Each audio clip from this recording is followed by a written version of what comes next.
In this module, we will look at a continuation of the setup of two-way analysis of variance under the random effects model.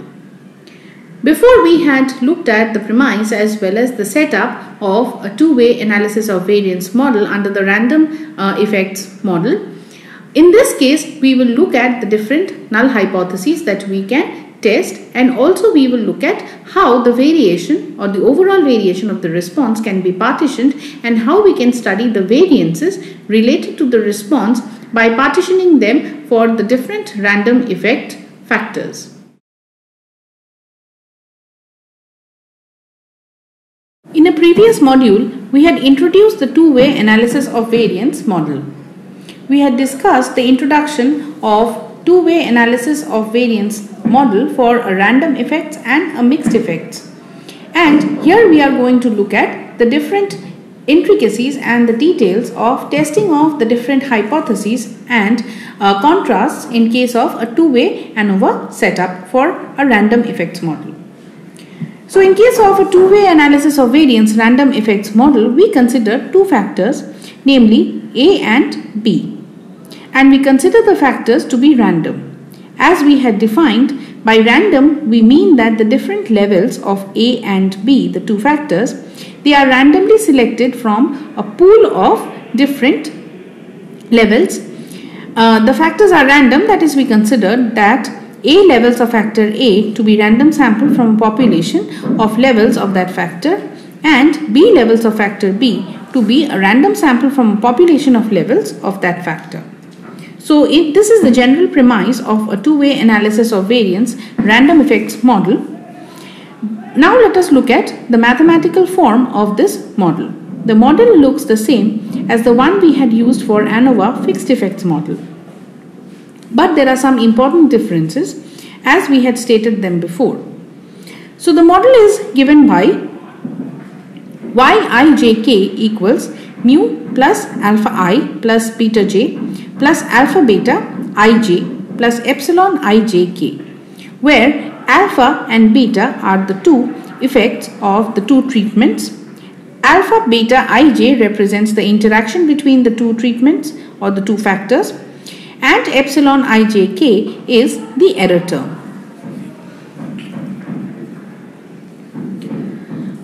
So in the model shown on the previous slide, let us now look at a detailed description of each of the terms.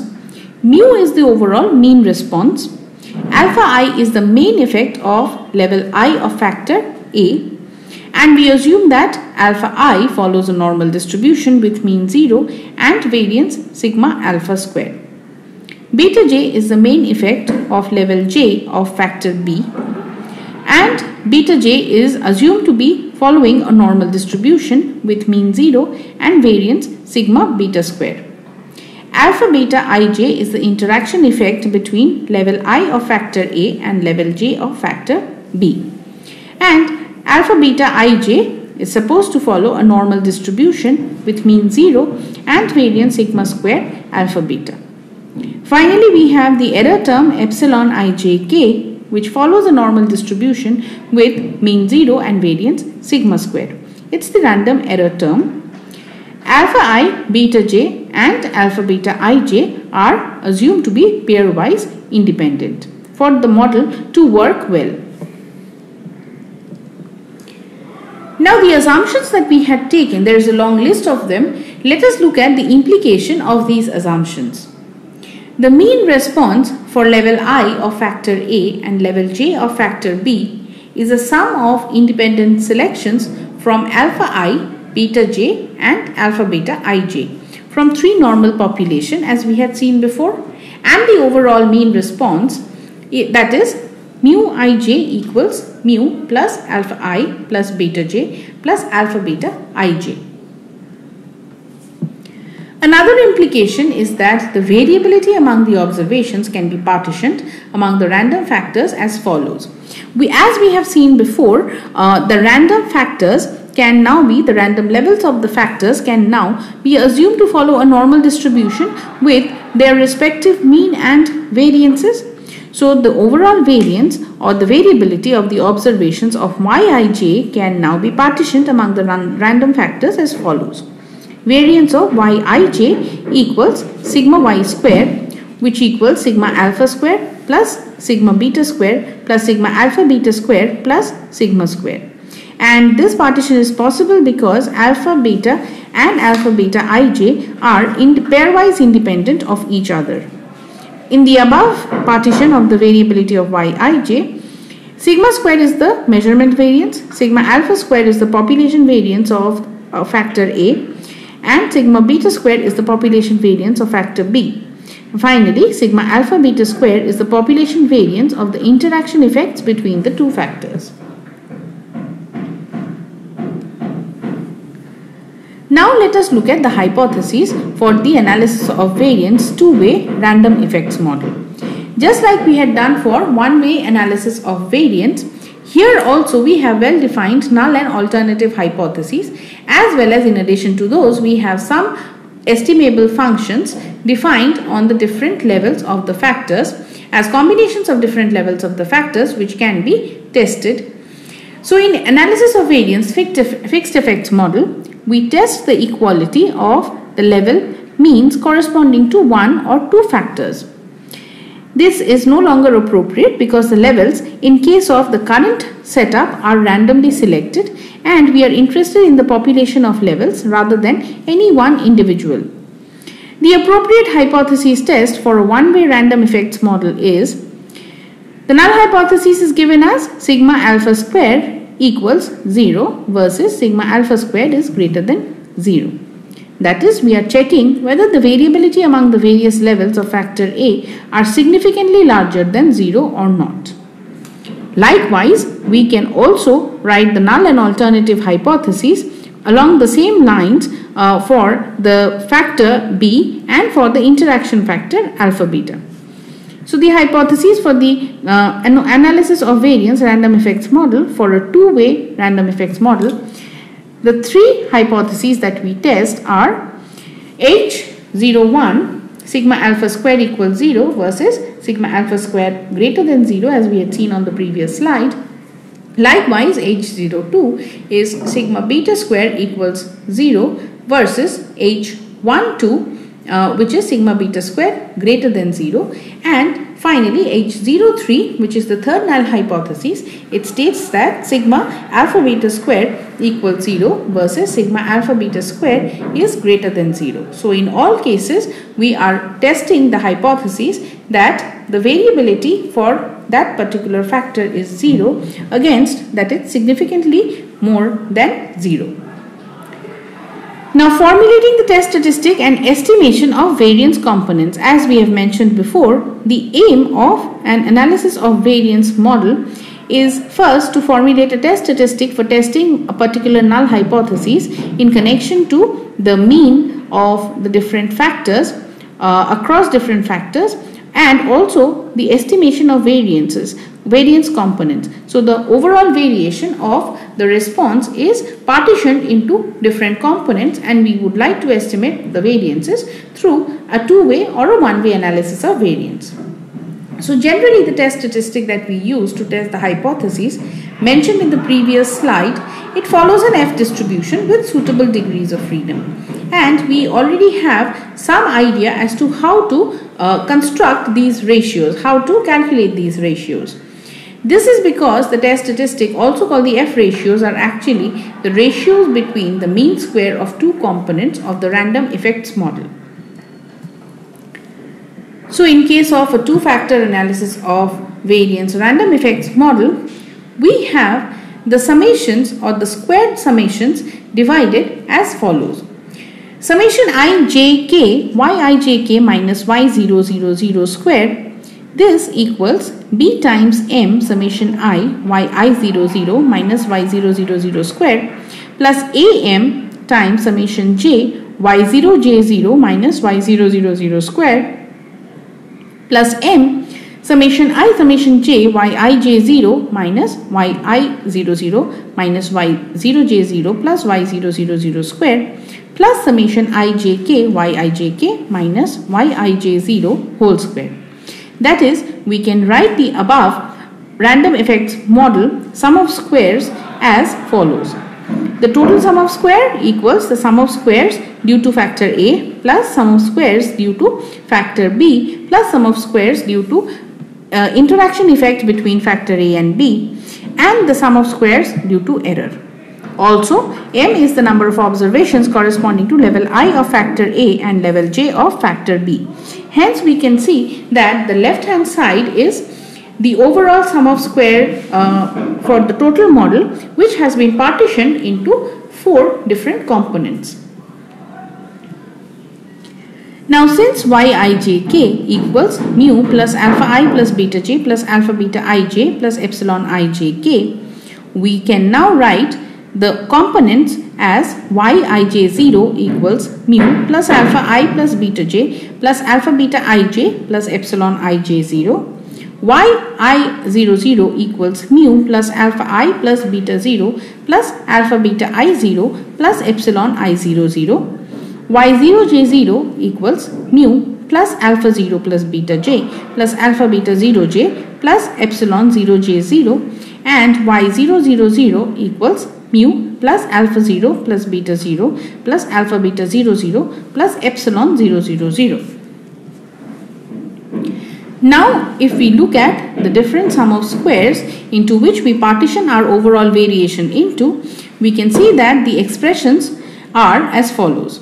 The sum of squares due to error, which was given by summation ijk yijk minus yij0 square equals summation ijk epsilon ijk minus epsilon ij0 whole square. This is because all the other terms get cancelled out when we take the difference between yijk and yij0.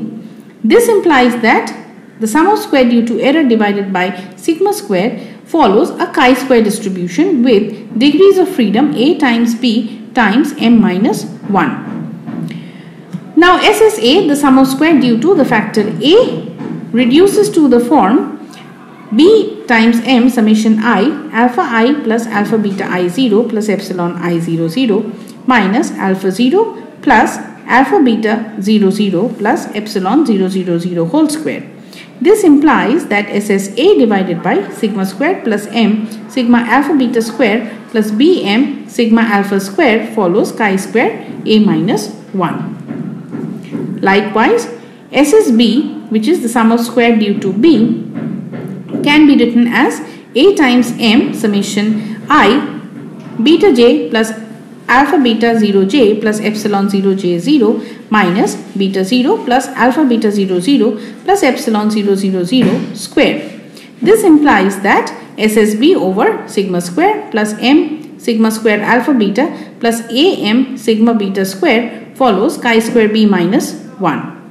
And finally, the sum of square due to the interaction term AB implies that SSAB equals m times summation I summation j yij0 minus yi00 minus y0j0 plus y000 square whole square, which implies that SSAB divided by sigma square plus m times sigma alpha beta square follows a chi square a minus 1 times b minus 1.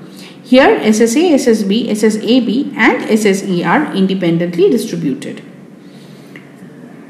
So the mean sum of squares are given by the SSEs that we have calculated divided by the corresponding degrees of freedom. Hence, the mean square error equals SSE over AB times m minus 1.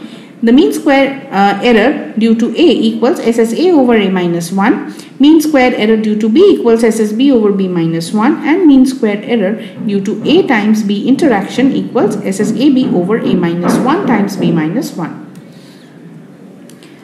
Now the test statistics. When we calculate the test statistic, this is how we generate them. They are just like in case of one-way analysis of variance given by F ratios, and this is how we calculate the F ratios corresponding to the 3 test of hypotheses that we had stated below, the null hypotheses that we had stated in a previous slide. The test statistics are given by FA equals MSA divided by MSB, which follows an F distribution with A minus 1 times A minus 1 times B minus 1 degrees of freedom under the first null hypothesis. We reject H01 if the calculated FA happens to be greater than the F A minus 1 comma A minus 1 times B minus 1 comma alpha value that we get from the F distribution table. That is, we conclude that there is variability among the levels of factor A. Likewise, FB equals MSB over MSAB, which follows F distribution with B minus 1 and B minus 1 times A minus 1 degrees of freedom under the second null hypothesis. We reject H02 if calculated FB happens to be greater than F alpha B minus 1 comma A minus 1 B minus 1. That is, we conclude that there is significant variability among the levels of factor B. And finally, FAB equals MSAB over MSE, which follows an F distribution with A minus 1 B minus 1 comma AB times M minus 1 degrees of freedom under the third null hypothesis. If we do end up rejecting the third null hypothesis, we conclude that there is an interaction effect between the levels of the factors of A and B, which is statistically significant. Now, if we are to estimate the variance components, which is another objective of our two-way analysis of variance random effects model, we have the expected value of the mean square error, which equals sigma square. So an estimate of sigma square happens to be the mean square error that we obtain from the model. The expected value of MSA estimates sigma square plus M times sigma alpha beta square plus B times M times sigma alpha square. Expected value of MSB equals sigma square plus M sigma alpha beta square plus AM sigma beta square. Expected value of MSAB equals sigma square plus M times sigma alpha beta square. So using these equations, we can find the estimates of sigma square, sigma A alpha square, sigma beta square and sigma alpha beta square. And those estimates are finally of the following form: sigma square hat equals MSE, sigma alpha beta square hat equals MSAB minus MSE divided by M, sigma alpha hat square equals MSA minus MSAB divided by MB, and sigma beta hat square equals MSB minus MSAB divided by MA. So here we have learned how in a two-way analysis of variance setup, we write down the null hypothesis, how we draw up the alternative hypothesis, how we calculate the F ratio test statistic for testing each of those individual as well as interaction effect hypotheses. Also, we have learned how to estimate the standard deviation and the variance estimates, how to get them for the main effects as well as the interaction effects. And that's how we have concluded this module.